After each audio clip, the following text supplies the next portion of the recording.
A violent husband, a hitman, or a pig farmer? Who kidnapped and murdered Arlene Fraser? Hi wee ones, I'm Dawn. And I'm Cole. And this is Scottish Murders.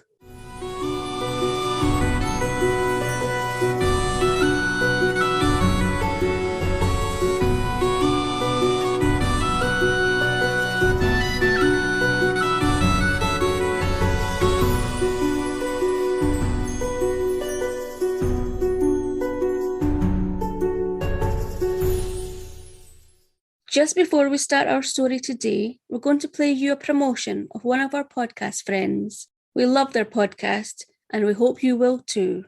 This is Wine, Dine, and Storytime. I'm Nydia. I'm Dana. I'm Cindy, and we're your hosts. Have you ruined a family gathering by asking what wine pairs well with eating a husband? Are you the CEO of TMI? Have you ever been kicked under the table because you brought up your favorite dinner topic, atrocities throughout history? Then this podcast is perfect for you. Each week, Dana and I share stories based on topics that include true crime, historical shenanigans, unexplained mysteries, and all things fascinating, while our amateur chef Cindy prepares themed dinners and pairs wines based on those topics. Find us, the Wine, Dine, and Storytime podcast, wherever you listen to podcasts, and give us a follow. Now for our story.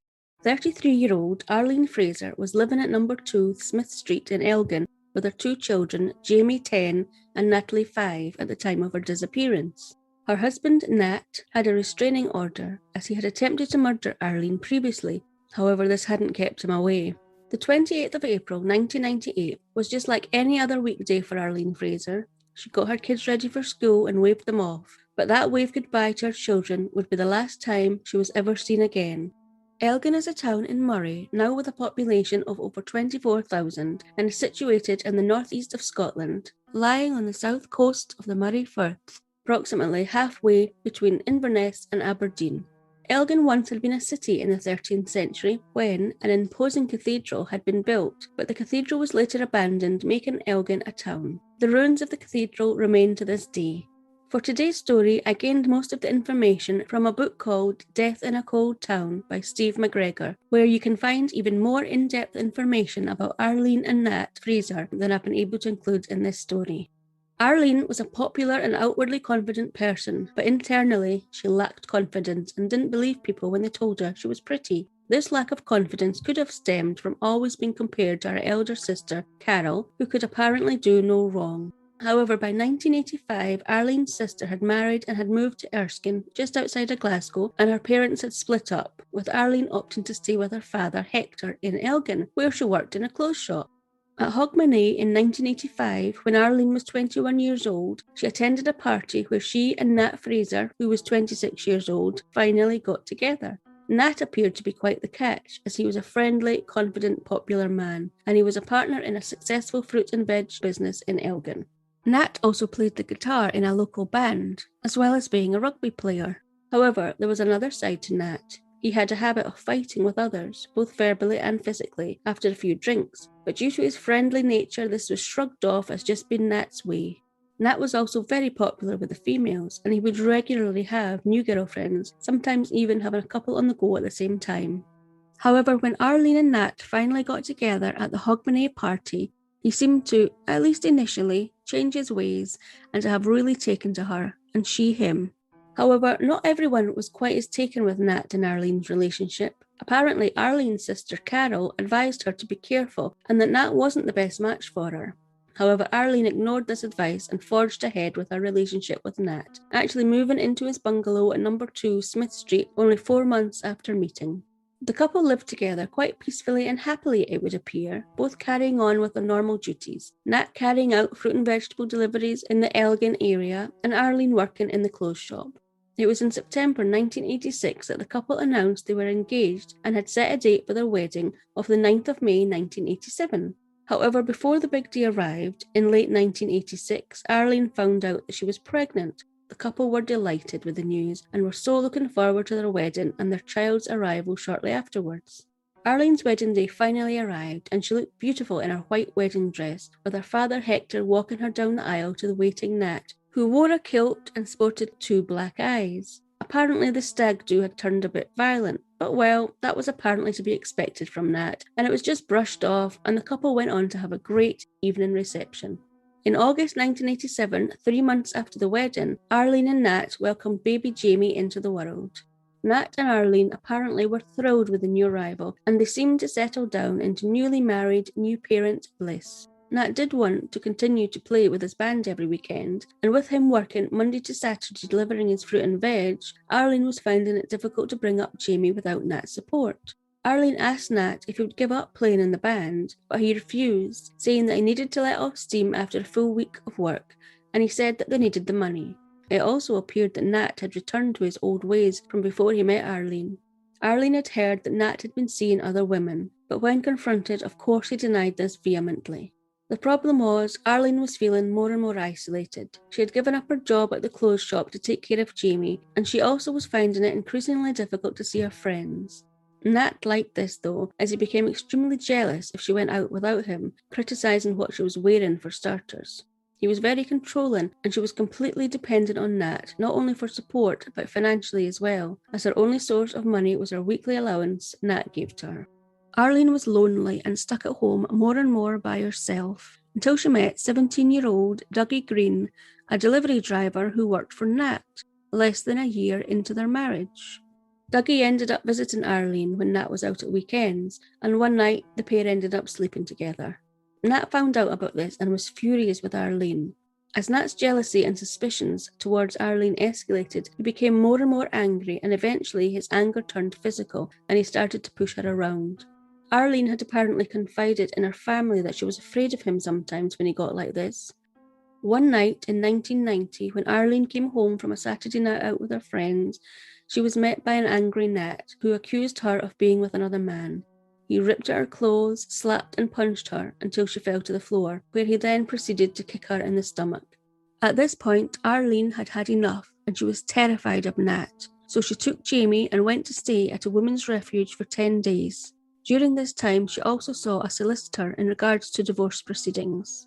However, as always, Nat was very sorry. He hadn't meant to hurt her, and that he got angry because he loved her so much, and the thoughts of her being with another man had just taken over. He sent her gifts while she was at the refuge, until finally she agreed to move back home.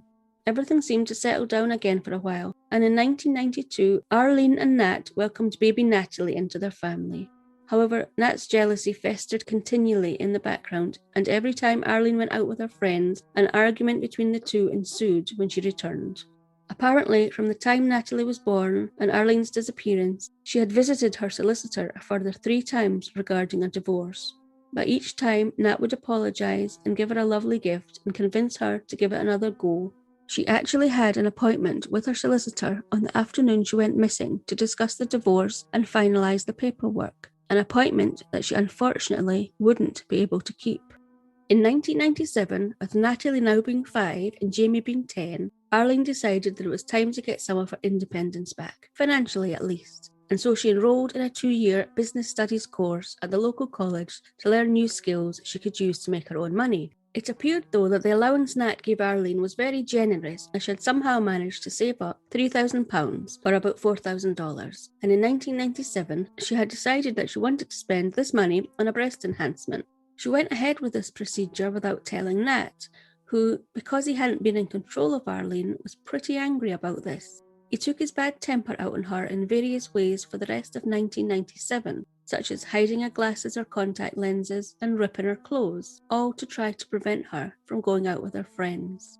However, in February 1998, his temper erupted again and he attacked Arlene, beating her so badly in the jaw that she was unable to eat. Following this attack, she lost weight and became depressed. She apparently told her friend Michelle Scott that she didn't love Nat anymore and was terrified of him. After this vicious attack, Nat agreed to leave the home for a month and to go and live with his friend Hector Dick, who lived on a farm just outside Elgin. However, after less than a week, Nat was seen by neighbours back at the home, and soon after, he had worn Arlene down and had moved back into the home.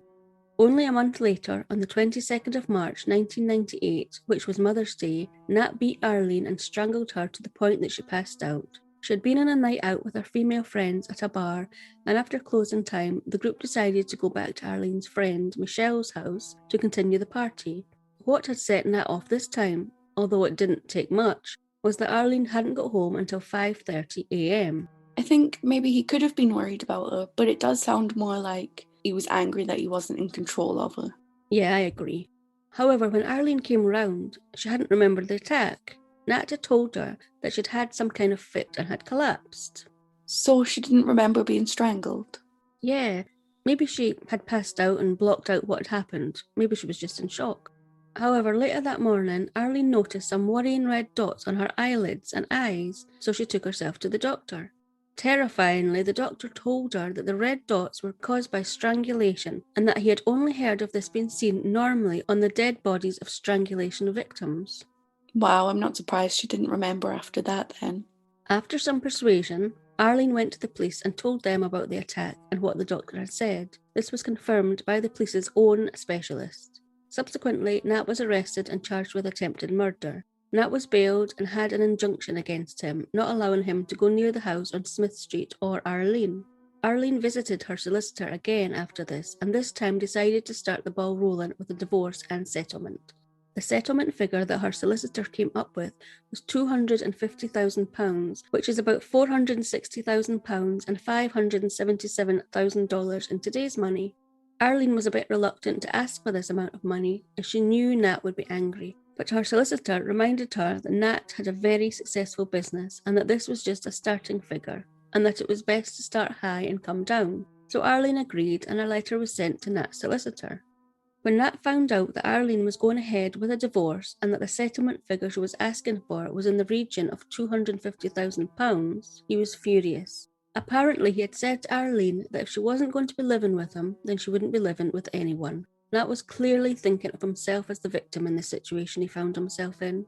To further anger Nat, part of the injunction was that he wasn't allowed access to his precious car, a Ford Granada, as it was parked at the house in Smith Street. Arlene had apparently started using this car. That is, until the 5th of April, 2 weeks after the horrific attack on Arlene, when this car that was parked on Arlene's drive went up in flames, destroying the car. This fire was apparently deliberately started. Wow, that's a coincidence, isn't it?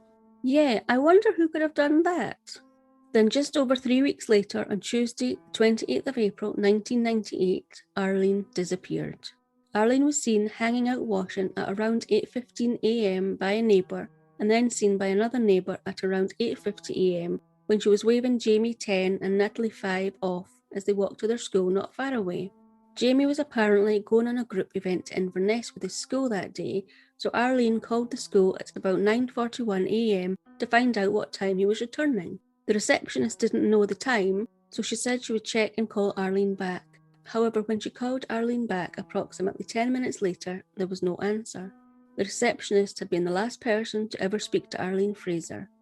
So what had happened to Arlene between 9:41 and 9:51 a.m.?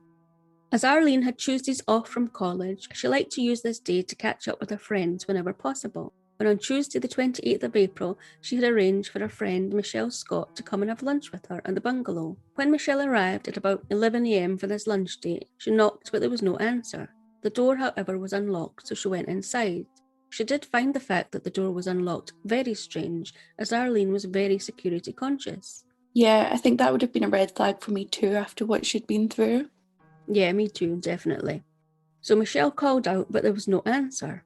When Michelle had a quick look around, she didn't find Arlene, but she did find a vacuum cleaner standing in the middle of Natalie's room, plugged in as if ready to be used, but not switched on. She also found the washing machine on, which she also found strange, as Arlene was terrified of the washing machine going on fire, so she never put it on if she wasn't going to be in the house. She also found Arlene's contact lenses, glasses, and Crohn's medication lying on her bedside cabinet. Arlene had been diagnosed with Crohn's disease a few years previous and had had bad flare-ups. She never would have left indefinitely without her glasses, contacts, or Crohn medication. Michelle did notice that Arlene's favourite brown coat was missing, so she assumed that Arlene hadn't gone far and maybe she'd just got delayed. Unfortunately, Michelle had to leave as this had just been a quick lunch visit. However, she did ring Arlene a couple of more times, but each time there was no reply. This was just so unlike Arlene. She was a creature of habit and didn't just go missing for hours on end. Michelle went back to the bungalow again about 1 p.m, But there was still no sign of Arlene, and everything was still the same way it had been when she was last there. This time, Michelle left Arlene a note asking her to call when she got back. By 3 p.m, Natalie had returned home from school and was spotted outside her house crying by neighbours Irene and Graham Higgins, as her mum wasn't home. They knew Arlene and Natalie, so took Natalie into their home until Arlene arrived home. However, at 8 p.m, there was still no sign of Arlene. But Michelle had arrived back, and this time was beginning to think something was seriously wrong. Irene and Michelle went back to Arlene's home again and found everything exactly the same as before, except there was now a note from Jamie saying he had been home and had gone to a friend's house as Arlene wasn't there. Nobody had seen Jamie arrive or leave the home. When they returned to Irene's home, following a debate with her husband, they decided to call the police. 2 police officers, PC Neil Lynch and PC Julie Clark, arrived that evening and they looked around Arlene's home, spoke with Graham and Irene Higgins and Michelle Scott. However, at this point, as it was very late in the evening and there was no body or crime scene, all they could do was put out a description of Arlene to see if she was spotted around the area. It wasn't until the following day, the 29th of April, that detectives arrived on the scene and a detailed examination of the house was carried out and video recordings of the whole property were taken. While it clearly didn't look like anything untoward had occurred in the property, the fact that Arlene's glasses, contact lenses, medication, passport, driving license and keys were all in the property, and after taking into consideration that her husband had been charged with strangling her until she passed out just over a month ago, the police decided to treat Arlene's disappearance as something much more sinister than a missing person case. However, as there was no body or crime scene, they knew it was going to be an uphill struggle to prove this.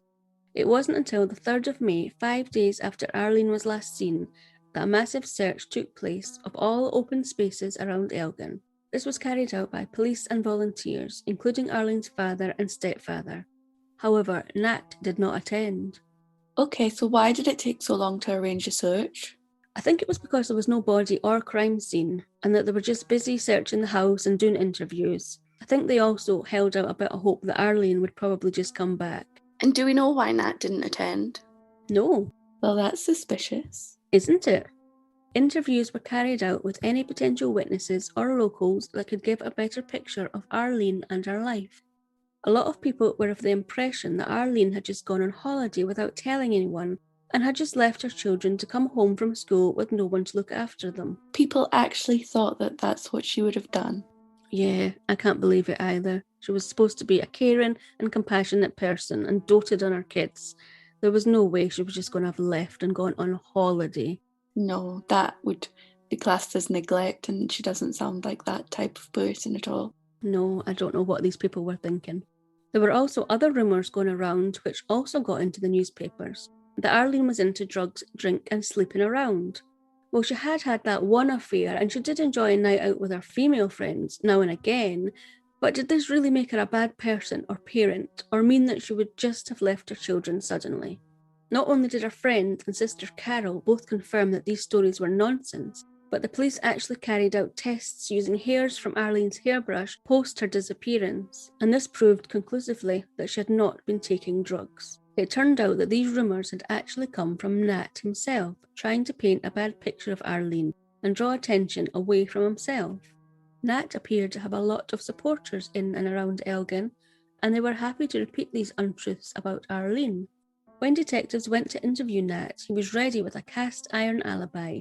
He stated that he started work at around 7:30 a.m. that morning and that he had also taken a van boy with him on this occasion to help him with the deliveries. This was a very unusual thing for Nat to do. He always preferred to do the deliveries alone. He stated that about 9 a.m. he had made a phone call from a phone box in Elgin, leaving the van boy in the van. He had called a Hazel Walker, who he had previously been in a relationship with but hadn't spoken to her in quite a while, and he didn't call again afterwards either. He said that the call had lasted about 40 minutes, and then he continued with his deliveries. And wait for it, it just so happened that of all the phone boxes in Elgin, this phone box was one of the few that had a CCTV camera pointing right at it, further providing and backing up Nat's alibi. Very smart if you're looking for an alibi. Yeah, that was clever. And he just so happened to have made this phone call at the approximate time that Arlene is thought to have gone missing as well. That's also suspicious. Detectives were also immediately suspicious of Nat, as this was a pretty cast-iron alibi, backed up by witnesses and a camera. Who normally has such a cast-iron alibi when carrying out their day-to-day duties?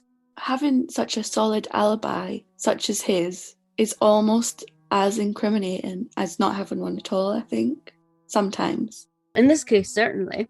So the police at this point have no body, no crime scene, no forensic, no witnesses, and Nat has a solid alibi. So what had happened to Arlene Fraser? Now, the police did continue to have their suspicions about Nat Fraser having something to do with Arlene's disappearance, even though he had a cast-iron alibi, but all they could do was keep an eye on him. For the first few days after Arlene went missing, Nat came across as being very upset and concerned about Arlene. He checked the hospitals in the area and would constantly get in touch with the police to find out if they had any developments. However, after a couple of weeks, his attitude completely changed. He stopped contacting the police for updates. They had to contact him to tell him what was going on. He was apparently joking to his friends that the kids would get used to Arlene being away. So he'd gone from this really caring, worried, estranged husband who, behind closed doors, was controlling and beating Arlene, to showing his true colours and really not caring about where Arlene was or what had happened to her. Also, a few months after Arlene's disappearance, Nat started to tell anyone that would listen the story that Arlene had simply ran away and had betrayed and abandoned her family. She had left her children, Nat, her sister, her mum and dad behind to start a new life. Now it all made sense why he had been spreading untruths about Arlene's character, so he could set the scene for his next plan of telling everyone that she had just ran away, all to take the limelight off him as a suspect. He was no fool. He knew that he would be suspected by the police of being involved in Arlene's disappearance, which the police did suspect practically from the start of the investigation, but they just had no proof. Now, something else strange happened. On or around the 7th of May 1998, after the police had finished with the bungalow forensically and they had taken video recordings of all the rooms, they had allowed the family back in to use it. It was a few days after that a member of the family found Arlene's engagement ring, wedding ring, and eternity ring in the bathroom on a special hook. The family member was sure they had not been there before and so let the police know. The police immediately checked the video recordings and discovered that these rings had indeed not been there at the time of Arlene's disappearance. So where had they come from? Nat had access to the house after the police had finished with it, so had he removed the rings from Arlene's dead body and placed them back in the house? But why? Was this perhaps to back up his story that Arlene had simply ran off and left them? But wouldn't she have taken her rings with her so she could maybe sell them for money? Yeah, that doesn't make any sense. If he was trying to portray that she ran away, she would have had her rings on her. She wouldn't have stopped to take them off. And I can't imagine why putting those rings back there would work out for him. It just doesn't make any sense. Then in October 1998, 6 months after Arlene's disappearance, the police issued a further appeal asking for information on Arlene's disappearance, but this time stating that they believed she had been murdered. Following this appeal, a mechanic who worked in Elgin was identified, who stated that he had sold a beige Ford Fiesta to a very good friend of Nat's, Hector Dick, on the day before Arlene's disappearance, that he had delivered it himself to Hector's farm, and he said that Nat had also been present at the farm for the delivery of the car. What's strange about that? Well, nothing if it hadn't been a cash-in-hand job with extra cash given to the mechanic if he said nothing about the deal, and the fact that 3 men proceeded to take the same Ford Fiesta, having been partially crushed and burnt to a scrapyard at the beginning of May 1998 to be crushed and recycled. Although Hector Dick was questioned repeatedly about this, he denied ever having seen this car. At the beginning of 1999, with no word or sightings from Arlene, the police felt sure that she had been murdered, but without any evidence or a body, they had to set about trying to prove for sure that she was indeed dead. They needed to prove this in order to charge anyone with her murder. They did this by checking Arlene's bank accounts to see if there had been any withdrawals since her disappearance, which there hadn't been. They had to establish that she had not been in contact with any friends or family since her disappearance, which she hadn't.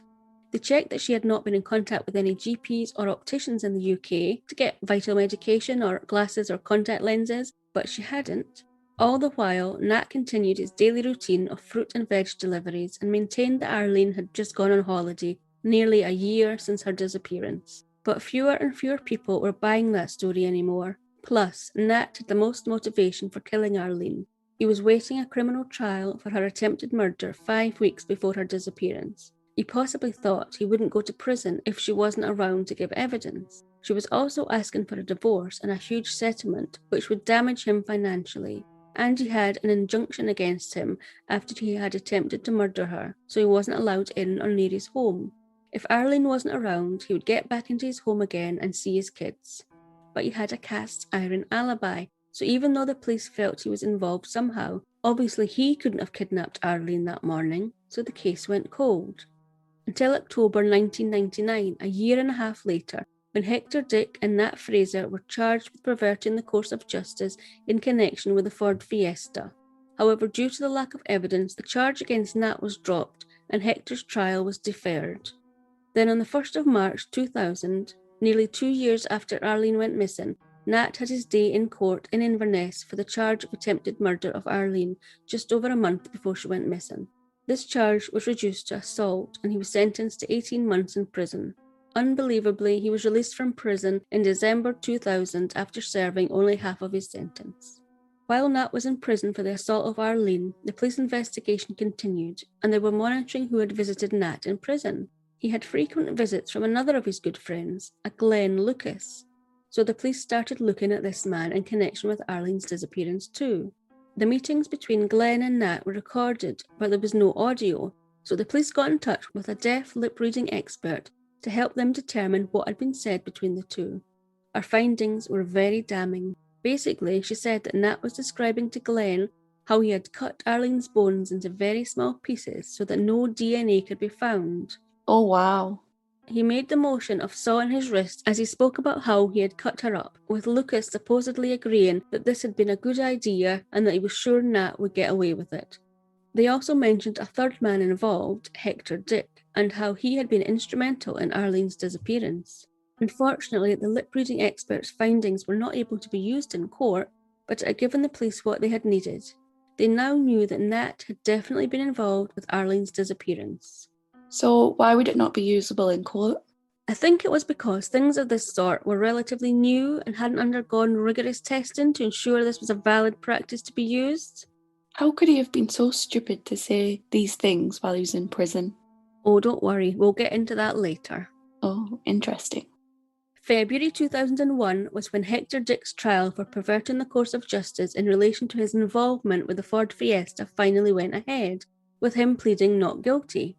However, on the fourth day, Hector changed his plea to guilty. He now was stating that he had indeed purchased the beige Ford Fiesta, but that it had been to use for a drink smuggling scam he and Nat were involved in. Due to his change of plea, he was sentenced to 1 year in prison, and during his time in prison, he attempted to hang himself. Now, in April 2001, Nat also found himself back in prison after being found guilty for lying about his finances in order to receive £18,000, or about $25,000, of legal aid funding.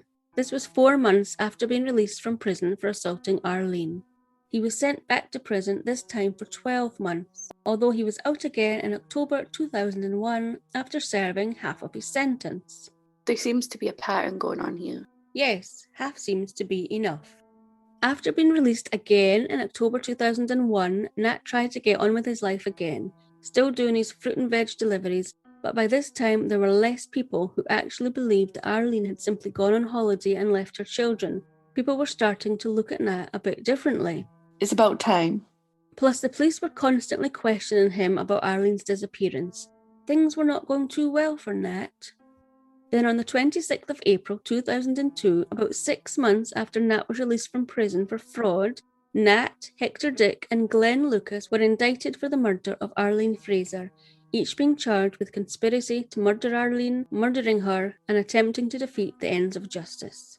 So did they find her body or have any other evidence? Nope, nothing had changed, but things were about to get interesting. The trial of the 3 men began on Tuesday the 1st of January 2003 at Edinburgh's High Court.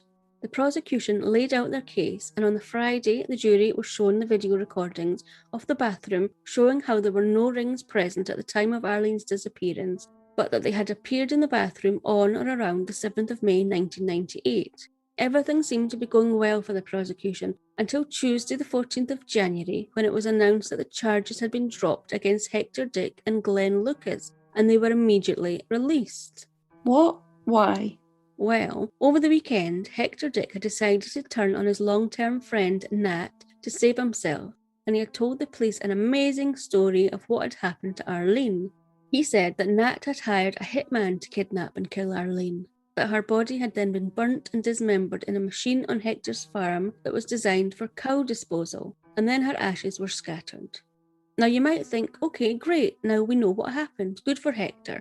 However, it just so happens that Hector had been caught by the government and had a humongous tax bill to pay due to him smuggling booze, and this bill would have ruined him. Hector didn't agree to testify against Nat until he had it in writing that the tax bill would be wiped out, which he received. Wow, you're kidding, right?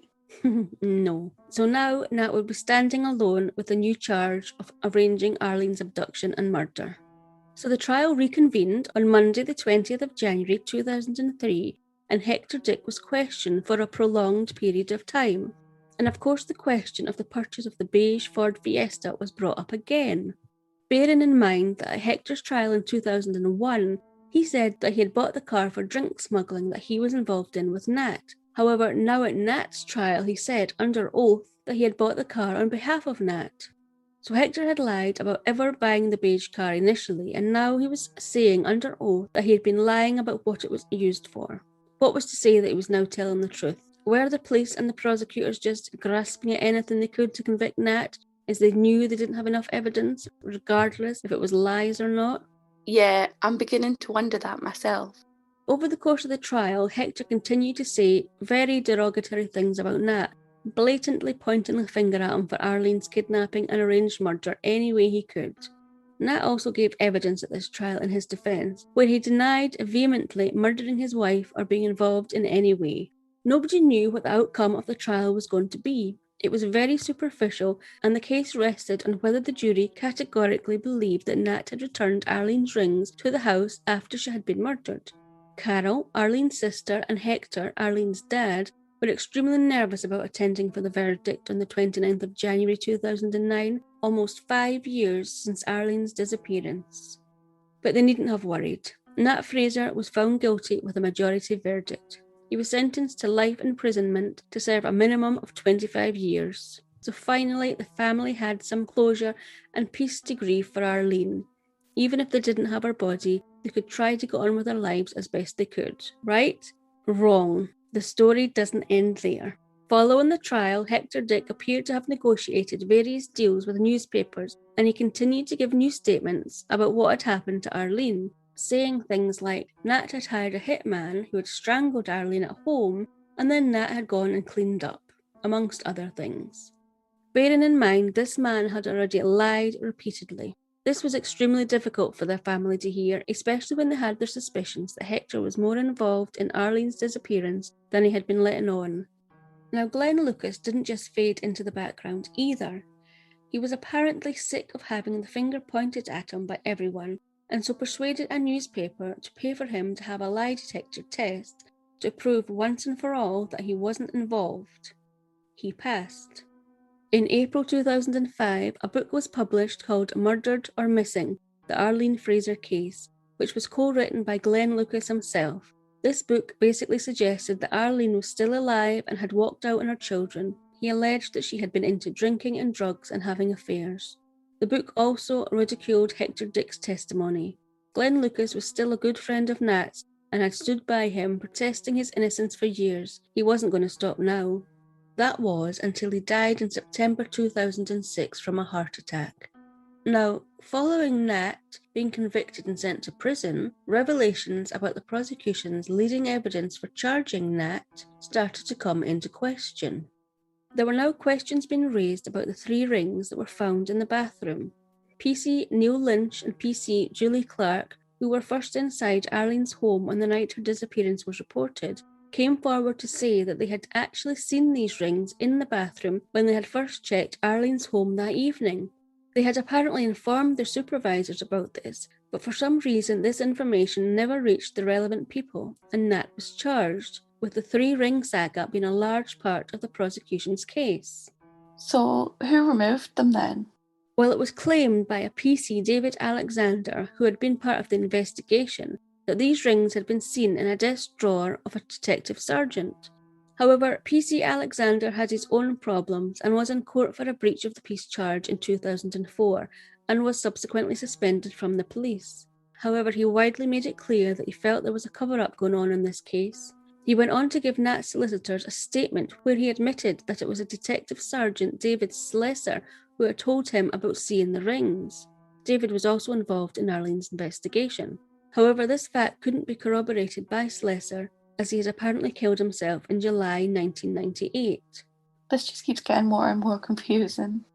So, was it true that there was a cover-up going on with this case, or was this just a scorned police officer wanting to have revenge? But why would it be a cover-up? Yeah, exactly. I don't know why. It doesn't make sense. After this came out, an announcement stated that an investigation would be carried out into what had happened in the Arlene Fraser case to see if there was any merit behind the former PC's statements.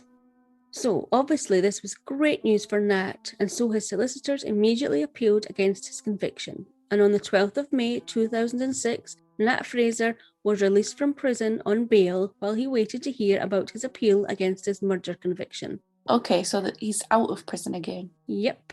So is that him out of prison for good? Well, Nat might have thought so.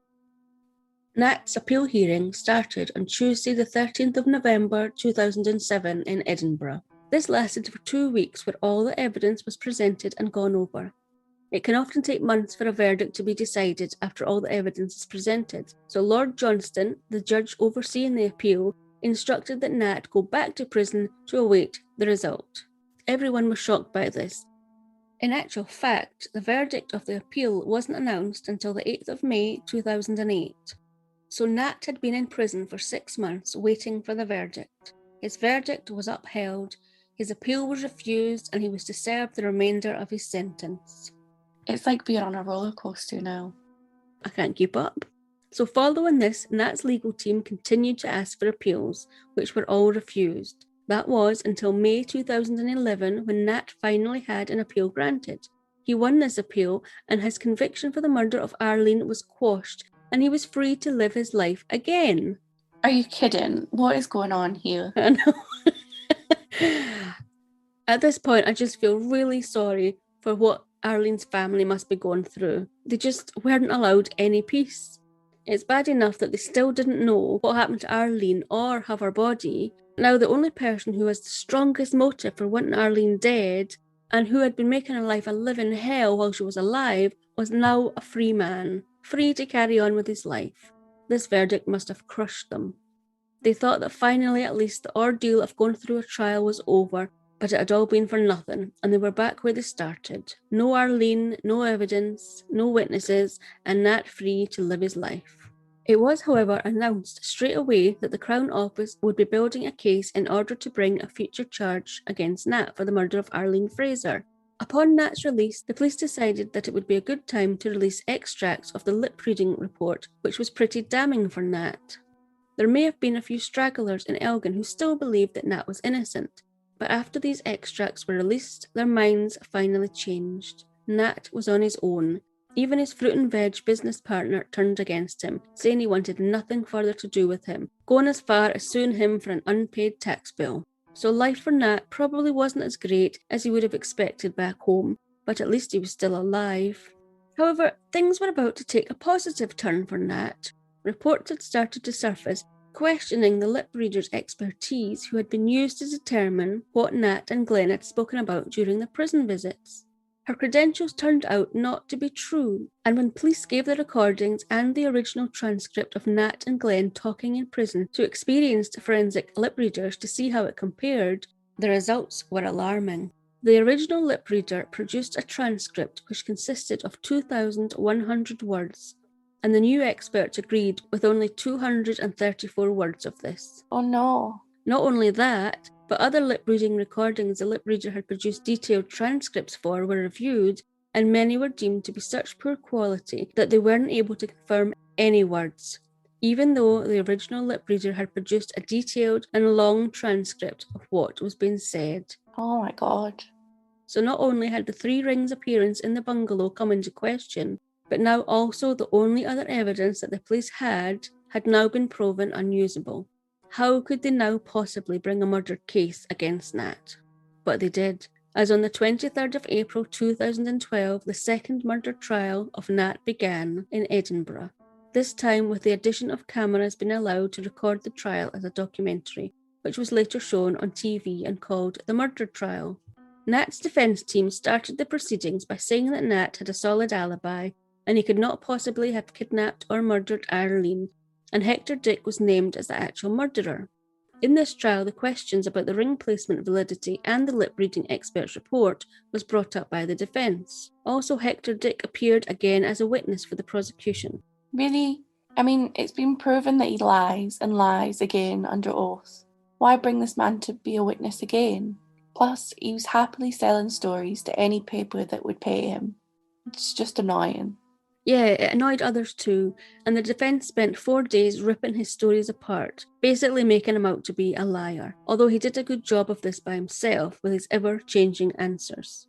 Other witnesses that were called included Hector's brother James, Nat's previous business partner Ian Taylor, police officer Neil Lynch, who had been first on the scene, the manager and employees of the scrapyard, and a taxi driver from Elgin, amongst others. None of these witness statements were as damning as Hector's. Nat did not take the stand at this trial. Arlene's sister Carol and her father Hector went through the ordeal again of not knowing what the verdict would be and were terrified this monster would walk free again. Thankfully, they wouldn't have long to wait. The jurors took only 1 day to deliberate.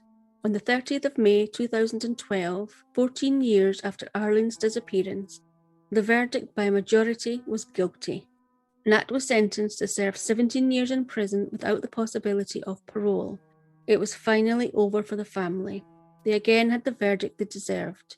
They must have been overwhelmed with emotion this time, that finally they could concentrate on their grief of losing Arlene and not have the continual threat of her killer, her husband, being a free man. And that was the case until September 2013. Oh no, not again. When Nat tried to appeal the verdict of the second trial. However, this appeal was refused. Thank God.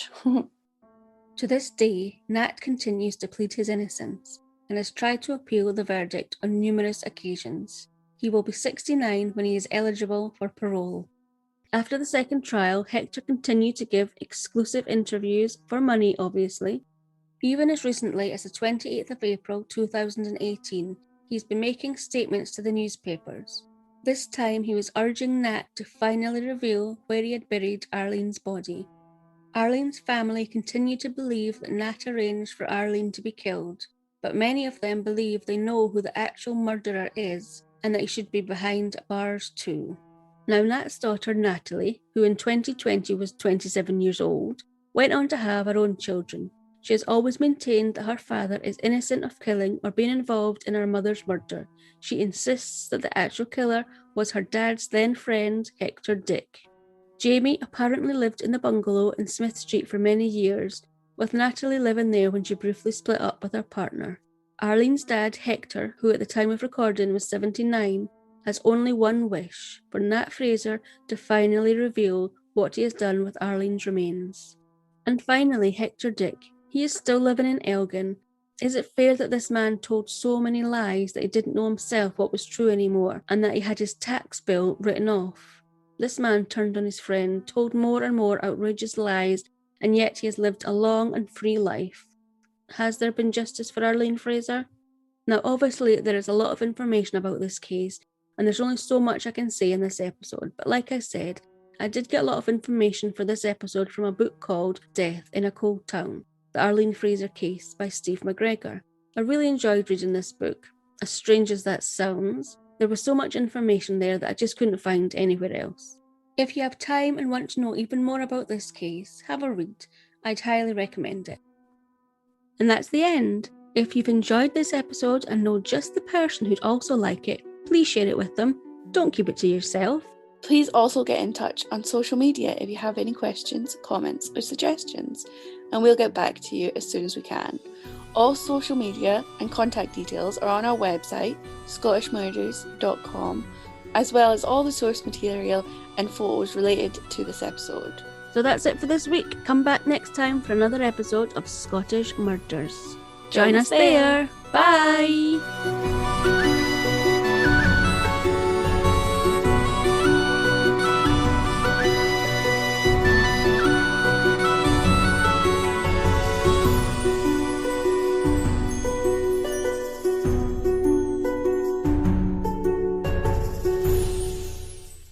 Scottish Murders is a production of Cluarantonn.